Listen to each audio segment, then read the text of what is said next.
Welcome into the Inside Scoop. We are live from Nashville, Tennessee. Today is Monday, March 24th. Welcome in, welcome in. We have a busy and a loaded show today, and it's a special one because I got to sit down with a five-star recruit, one of the best wide receivers in the country, Chris Henry Jr. We were out in California on Friday at Mater Dei High School, so I had a chance to sit down to him and talk a little recruiting.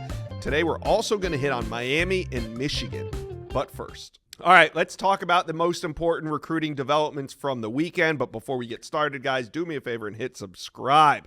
All right, Jackson Cantwell hangs out with Bryce Underwood. The number one overall in America was in Ann Arbor. After checking out Miami, Cantwell went to Michigan. Now, he'll be at Ohio State as well. He's going to take a bunch of visits this spring. Then he'll take officials in the summer. But I'm starting to like where the Wolverines stand. And I know everybody's saying this is going to be a major NIL battle, but the going rate is becoming the going rate for offensive linemen and number one overall. So if all things are equal on the money side, like if multiple teams are willing to match the top offer, then what matters? You know, it comes back to recruiting. And I think Michigan, they have a lot going for them, including the fact that Sharon Moore is an offensive line guy at heart. He coached the position. He still knows about the position. He puts a priority on the position. So this recruitment, though, it's far from over, but it was cool seeing Bryce Underwood and Jackson Cantwell, two number ones in high school, hanging out and spending time together. All right.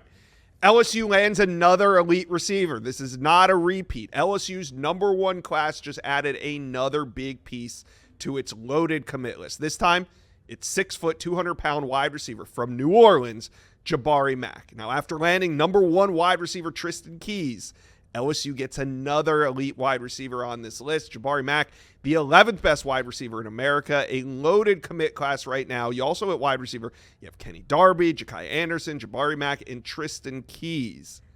But LSU's not done. There's one major wide receiver name still out there, top 5 wide receiver, Booby Feaster, who is trending heavily towards LSU. Will they land another top 10 wide receiver? We will just have to wait and see. All right. Canes get a major in-state commitment. Miami wanted to get bigger at the running back position. They wanted to be more physical, and that's what they got this weekend with a major commitment at the position, and it's been trending in Miami's direction for some time. It's good to see them close it out on Javian Mallory. The elite back from West Boca High School goes 6 foot, 200 pounds. He can break the big run. He's a bruising back. He is just what Miami is looking for in a running back in 2026. Inside Scoop listeners, I got to tell you about a company that makes this show possible. It's Rhoback Activewear. The only way to describe Rhoback is best fit, best feel. And for those who are not familiar with Rhoback, they are completely changing the game with their incredibly comfortable activewear. Rhoback has released so many items within their new licensed game day collection, and it's our favorite. With novel polo designs, clean hoodie, and quarter zip designs from some of your favorite schools, it's definitely worth checking out. Nobody else in the market is pairing these level of custom designs with this quality of activewear. Rhoback's everyday shorts or their Delta Performance pants are the perfect pairing as well. They are both super comfortable. They have an elastic waistband and a great fabric that is made to have the appearance of a nice short look, but the comfort for everyday movement. Rhoback also has been proudly leading the NIL charge, having signed partnerships with multiple college football stars, past and present, and are becoming the go-to brand for college athletes across the country. So use code JOSH on Rhoback.com for a generous 20% off all new custom orders through the end of this week. Let's spell it out for you. RHOBACK.com. That's 20% off all performance polos, shorts, and more with promo code JOSH. Next up, top 5 athlete is now trending to Notre Dame. Coming off recent visits to Michigan and Notre Dame, the number 4 ranked athlete in the country is trending toward the Irish. We're talking about Joey O'Brien, but this battle is not over yet. Tennessee's heavily involved. Clemson and Ohio State will get him on campus this week. Penn State and Oregon will see him later this spring. So the question I have is, can Notre Dame hold on to this momentum as O'Brien takes these spring visits? All right, Michigan. Number one QB target emerges. Quote, as soon as Coach Lindsey got the job, he made it clear that I'm their number one guy. Who said this? Five-star quarterback Ryder Lyons. He's set to make his first visit to Michigan on April 12th, but he spoke with E.J. Holland of the Wolverine, and it sounds like Lyons and Michigan got something cooking. Now, he also has USC coming after him hard, but there's some family ties to the Trojans as well that get interesting.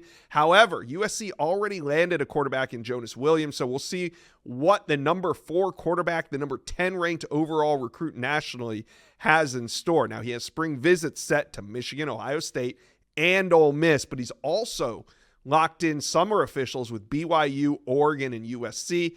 However, things have been heating up with Michigan, so watch out when it comes to Ryder Lyons. All right, those were some of the most important things that I saw over the weekend. You guys let me know what you think happened in the recruiting world over the weekend. Let me know. Let's talk some Michigan recruiting because there were some really important 5-star recruits on campus, and we got to start with number 1 overall, Jackson Cantwell. EJ, I read your story kind of summing up what went on this week with Jackson Cantwell. You feel like Michigan is in the top 3 with Cantwell. Where do you feel Michigan stands in relation to Ohio State? Are they trailing Ohio State? Are they ahead of Ohio State? What about it when it comes to Cantwell?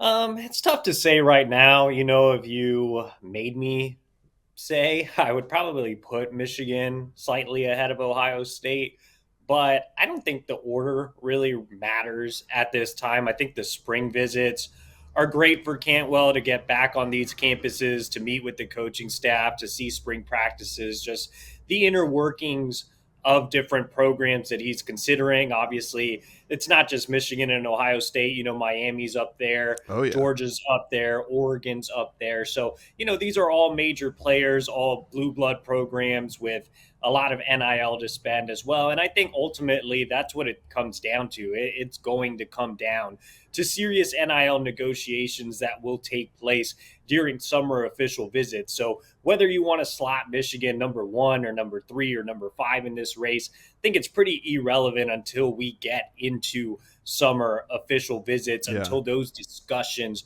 really start happening, especially since Cantwell is represented by Drew Rosenhaus, who's one of the top agents in America and, obviously has been a power player in the NFL for quite some time. So I do think that NIL will be the biggest factor here. Now, Michigan obviously sold a lot of other things on this visit, including its recent offensive line development, the fact that Sharon Moore, as a head coach, is still personally involved with the offensive line, coaching the offensive line during spring practice, and just the culture aspect as well is something that, Michigan has obviously sold to a lot of high level recruits. And I think Cantwell still kind of fits that. They're making him a priority for a reason. And so that's kind of my 2 cents on it. I think we'll know more in the summer.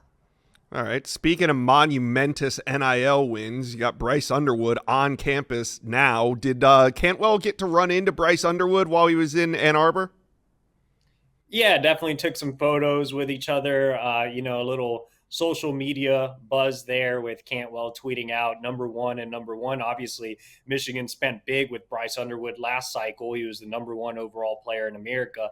Cantwell is the number 1 overall player in America this cycle as well. So, maybe Michigan can get the number 1 player in America in back-to-back cycles. But yeah, they spent time with each other. I think a lot of the high-end recruits have been really impressed with seeing Bryce Underwood throw so far during spring practice. And he's just such a big name, a guy that blue chip recruits are really familiar with through camps and 7-on-7 events, or just the name in general, I think brings even more buzz and clout to Michigan. All right. Well, Cantwell is going to go on and take his spring visits, and he's going to take his official visit. So this story still has a couple chapters left to it. Let's talk about Carter Meadows. He's a 5-star that we do not talk enough about on this channel. He was in Ann Arbor this week. Where do you think things stand with one of the best edge rushers in America when it comes to Michigan? I think Michigan's right up there with Penn State. Ohio State is also in the mix there, South Carolina. But he's a really high academic kid, too. I mean, he carries a 3.95 GPA at Gonzaga High School in Washington, D.C., which is one of the premier academic high schools in the eastern United States. So I think that the blend of elite edge production combined with elite academics makes Michigan a big contender in the race for Carter Meadows. Michigan won a recruitment like this last cycle in Andrew Babalola, who was a 5-star Yeah. offensive lineman and was a high academic kid. NIL was a little bit of a factor, but it more came down to football and academics. And it's the reason that Babalola picked Michigan, and he had Stanford there as a big finalist. Stanford was one time considered the leader for Babalola. So I think Carter Meadows kind of fits that profile of a high academic kid that really takes education seriously. So I don't think this is one that's going to be a bidding war or anything like that. Now, obviously, NIL can help, but I think there's definitely more to it with Carter Meadows. And this weekend gave him an opportunity to get a closer look at the academics, get a closer look at how Lou Esposito, Michigan's defensive line coach, works with the pass rushers, just taking a look at historical data of Michigan's development at the position. He has two teammates that are on Michigan's roster. Kainoa Winston, who just signed with Michigan last cycle, Evan Link, starting offensive lineman. So Gonzaga kids usually fit Michigan. Obviously, Meadows is a Gonzaga kid. And so, yeah, I think Michigan has really established itself as a major contender. And I actually got an opportunity to see Meadows play twice last year. I mean, he's 6'6.5", 225 pounds, great basketball player. Just a lot of potential, a lot of length there. I think would be a fantastic fit for Michigan's defensive scheme. Yeah, what a monster. All right, Michigan fans, do me a favor, hit subscribe to the On3 Recruits channel. We're talking here with EJ Holland of the Wolverine. And over the weekend, I think it was on Friday, 5-star quarterback Ryder Lyons came out and said that he is Michigan's top target.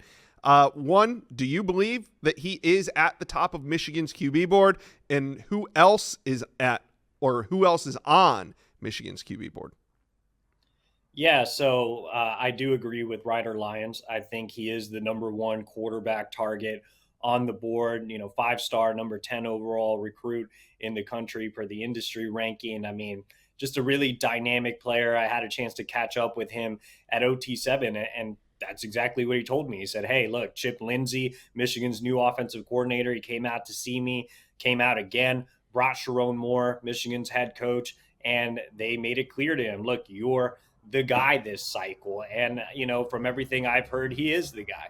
I think Ryder Lyons kind of fits a little bit of a JJ McCarthy mold, kind of similar build, similar escapability, athleticism, the ability to create in and around the pocket, elite arm talent. Definitely some differences with JJ as well, but I think he's that type of dynamic, exciting, really high ceiling type of player that they would love to come in and have follow under Bryce Underwood. He's the guy that is taking a mission, so he'll be gone for a year as part of the LDS mission. Yeah. And that means there's enough separation between him and Underwood where Underwood would be a junior by the time Lyons would come back from his mission. He'd probably need another year to readjust, so it'd be a great opportunity for him to learn under Underwood before Underwood departs, and then you can transition to Ryder Lyons. So kind of a perfect scenario there for Michigan, and that's really what they kind of see as the ideal circumstances, is having Bryce Underwood on the roster, obviously for 3 years, and then having Ryder Lyons learn from him for a year before segueing and being the guy. So I think Ryder Lyons is the clear number one. There are some other targets. Brady Smigel is set to make a visit this spring, but it's obviously trending to Washington. Matt Ponatoski is another name that they really like, but he could end up going the baseball route, is projected to be a high MLB draft pick. They're evaluating some others as well, like Oscar Rios, who's an on-300 quarterback out in California. But right now, they're kind of full steam ahead on Ryder Lyons. All right, so we're coming off a huge week of visits. This week, lining up, seems like there's some more talent going to be in Ann Arbor. EJ, who are some of the most important visitors this week for Michigan? On3 is honored to announce the 10th and final stop of the Army National Guard Next Greatest Generation Tour at Fort Hill High School in Cumberland, Maryland. In partnership with the Army National Guard, we are proud to recognize Fort Hill High School as a Team of the Year, a program that has defined excellence, consistency, and championship culture. The Fort Hill Sentinels are the 2024 state champions, capping off a historic run with their 4th consecutive state title and their 9th in the last 11 years. In doing so, they became the only school in the MPSSAA history to complete a four-peat not once, but twice. A remarkable feat that speaks to the sustained greatness of the program and the unwavering standard upheld by its players and coaches. Led by Coach Zach Alkire, Fort Hill's culture is built on toughness, discipline, and tradition, values that have turned the Sentinels into one of the most dominant high school football programs in the state's history. We are honored to celebrate the greatness today and proud to present the Next Greatest Generation Team of the Year award to Coach Alkire and the Fort Hill football program. Yeah, so I mean, today on campus is Tyson Harley on 300 Edge, who is a teammate of Carter Meadows. You know, Gonzaga has 2 on 300 Edges on its team in Meadows and Harley. It would be great for Michigan to be able to get them to play together and team up again at the next level. You know, if you can get Harley in first or Meadows in first, they can obviously recruit the other. I think that would be a dynamic edge duo. You have Haven Finney coming in tomorrow, top 100 cornerback out of California, recently reclassified from 2027 to 2026, was a top performer at OT7 a week ago.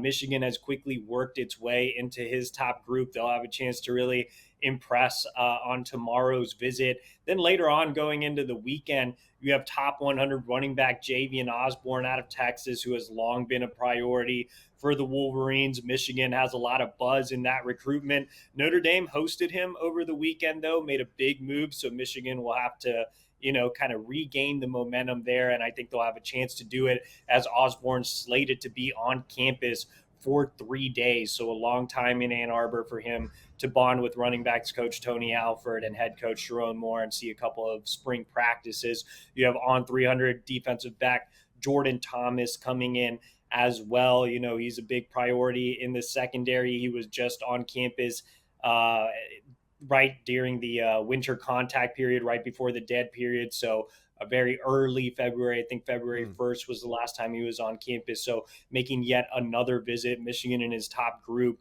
and Thomas looking to make a decision this spring. So this will be a critical visit in his recruitment.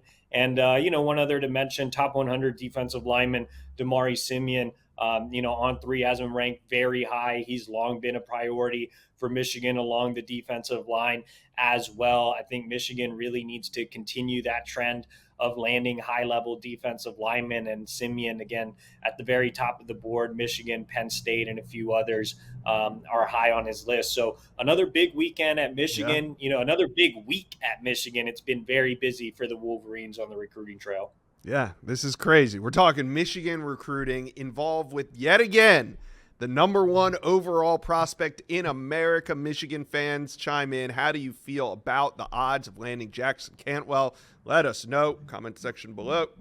Let's talk a little Miami recruiting. Over the weekend, they landed a big commitment at the running back position, but they also had the number 1 player in the world on campus, Jackson Cantwell, number 1 offensive tackle, number 1 overall in the On3 industry rankings. Zuby Charles, what's the latest on Jackson Cantwell after this multi-day visit to Coral Gables?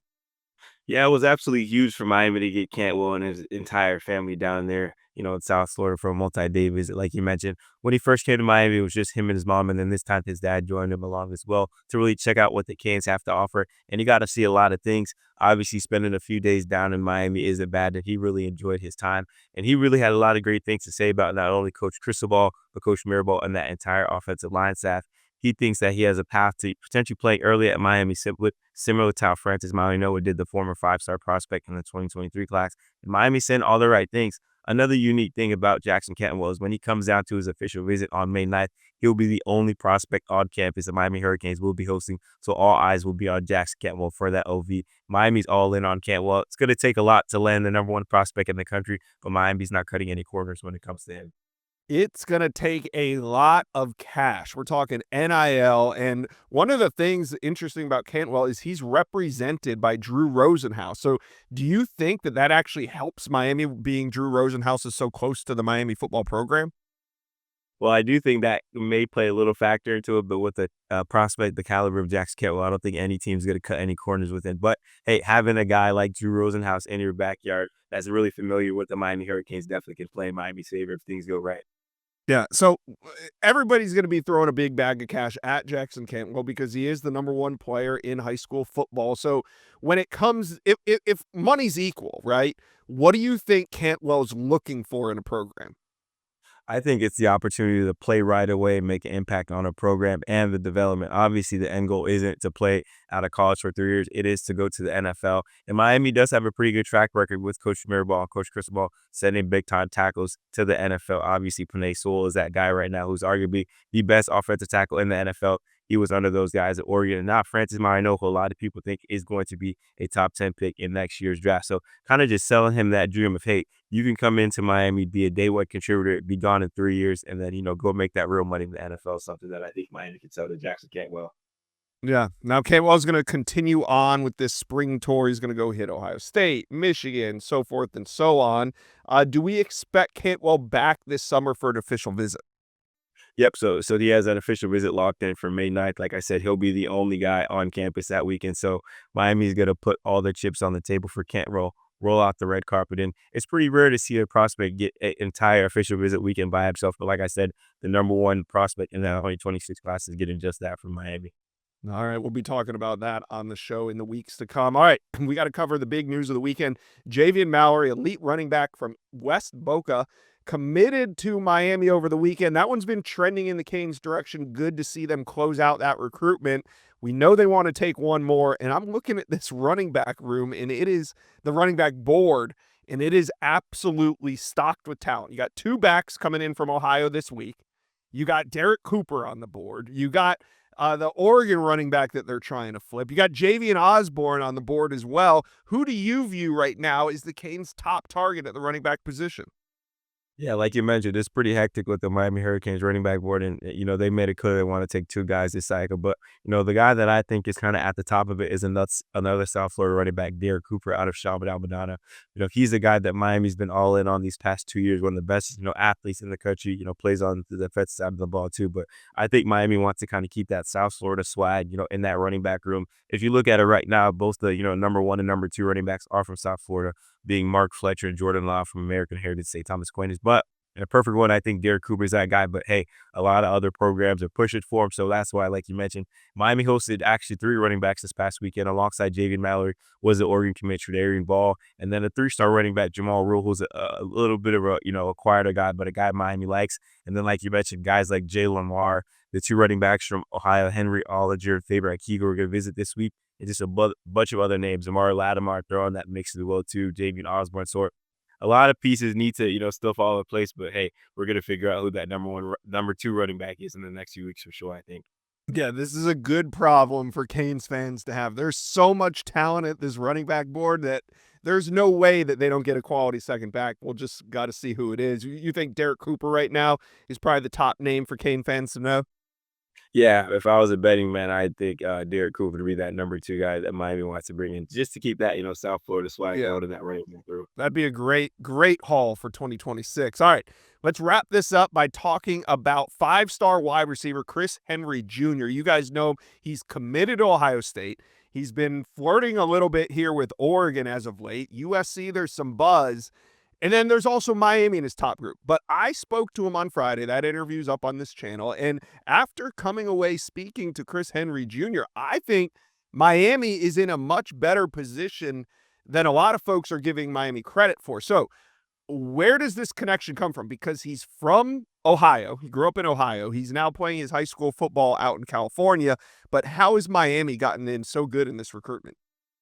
Yeah, so first off, I always have to give kudos to Coach Kevin Beard. But this one kind of ties back to a 7-on-7 team. Obviously, he plays for the South Florida Express, and that weekend that he's coming down for the official visit on May 30th, there'll be a few of his South Florida Express teammates on that, trip as well. Mhm. One being Miami commit Camden Portis, and he's always been in the ear of all those SFP guys, including Chris Henry Jr. So I feel like that might be playing a small factor into it. But hey, Chris Henry is one of the best prospects in the country, and Coach Kevin Beard wants to land these elite wide receivers. He's been in his ear. Camden Portis has been in his ear, and that weekend with a lot of South Florida Express guys. So a little bit of all of that coming together, and then I feel like that's why Miami has a chance, to be a dark horse in the Chris Henry sweepstakes for sure.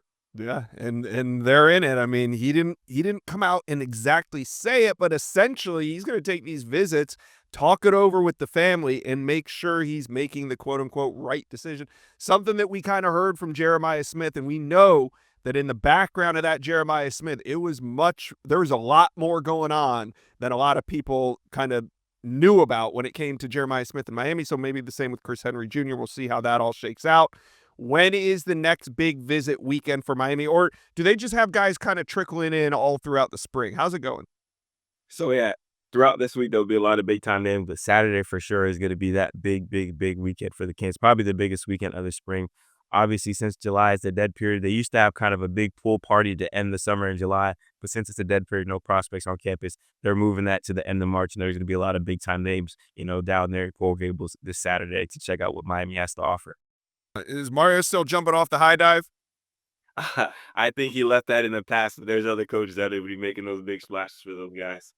All right, Miami fans, chime in, talk to us. Who's your top pick at running back? The list is absolutely loaded. Let us know, comment section below. Welcome in. We are here live with Chris Henry Jr., 5-star wide receiver. We are at your high school, Modern Day, so this is pretty cool. Haven't been able to get out here yet, and love the campus. It's amazing. I can understand why you guys are so great at what you do. Right. Wanted to talk to you a little bit about your commitment to Ohio State, and you've been committed how long now? About 2 years now. Yeah, about 2 years. This was an exciting time to be an Ohio State commitment, I could imagine, but Right. it wasn't the easiest championship run for the Buckeyes. You saw what happened during the regular season, losing to Michigan. What was it like as a commitment following Ohio State this season? Yeah, nah. It was really a lot of ups and downs for sure, but I felt like they deserved to win that for sure. Just seeing what they went through after that Michigan game, uh, everything that happened after that, they deserved to win for sure. Yeah, and a lot of fans, media, people were kind of down on Ohio State after losing to Michigan. Did you think that they were going to be able to make the run that they did in the playoffs? Oh yeah, for sure. I just knew that, just everybody in that building was just going, step up and it's a hurtful loss for sure because like losing to that team is it's just different up there for sure. Yeah. So A loss like that can kind of sit with you, but if you yeah, go out and you win the national championship, it kind of makes things I a little think bit so. better. Yeah. Yeah. That wide receiver group is incredible. Who really impressed you this season on the field for Ohio State? I mean, obviously JJ, just seeing how incredible his freshman year was just amazing to see for sure. So yeah, And getting up there and being able to be on the same field as him, it's got to be pretty cool. yeah, I'm excited for it for sure. Yeah, and, a lot of the offseason, there was rumors that maybe Brian Hartline, the wide receiver coach that you committed to, that you hope to play for, Right. was maybe gonna leave, go to the NFL, whatever it was, but he ends up signing the extension with Ohio State. What did that mean to you? Honestly, I knew he wasn't gonna leave. Just him being from Ohio, he bleeds Ohio State. So like I knew that he was gonna stay. So I wasn't really worried about it at all. So How close are you guys? we're real close. We talk about every week. We always have good talks. We chop it up and just, we've been building this relationship since 8th grade. So Yeah. it's pretty good. Pretty serious. Now you've also made a couple other trips. You were at Oregon recently, and you've been to Oregon a couple times. What keeps bringing you back to Oregon? Honestly, just, the amazing, uh, atmosphere they have up there. They have an amazing coaching staff and, they're recruiting me really hard. They're making it known that it's not going to be easy for me to leave West. So yeah, it's just that. How has your recruitment been? I mean, being committed for 2 years, maybe you thought it wasn't gonna be stressful. Right. Has it been a little bit more stressful than you expected? Uh, Yeah, a little bit. Ever since I moved out here, a lot of teams have definitely been on me more since I moved here. So it's been a little stressful, but Who else besides Oregon are you seriously talking to? it's really just Oregon, USC, and Miami right now, and those are the schools I've been talking to the most. Yeah, yeah, and, what's it like being in USC's backyard here at Mater Dei? It's pretty cool. Weather's great out here, so it's great. But the coaches reach out all the time. I chop it up with all the coaches, but yeah, no, it's been pretty cool. And how has Miami gotten into your recruitment? They offered me in 8th grade, so I already knew like all the coaches since then, and they just continue to, they never stopped recruiting me. They just always, been on me. But it's just really that. Nice weather there too. Yes. All right, so you've been committed for 2 years. How do you consider your commitment right now? Honestly, it's just, where I feel comfortable at, where my mom trusts me, coaching staff, and just like, how I'm gonna be developed. Mhm. And, those are the main things for sure. All right, so what's next for you this spring before we get to summer? Mhm. What are you gonna do this spring? I'll probably take a couple visits to, all 4 schools and just see, their spring practices, see if I like it or not, and just, go from there. Yeah, when you're at these schools watching a spring practice, I mean, obviously you're watching the wide receiver group, but Right. what do you wanna see when you're out there? I just wanna see how, the players react to the coaching and, how the coaches coach and just, like, just certain stuff that, that would, like, help me if I was there. All right, and now, in this new year, in 2025, the real recruiting months are in the summer. Right. That's when the official visits go down. Have you locked in any officials? Yeah, I've already locked in, my 4 official visits to Ohio State, Miami, USC, and Oregon.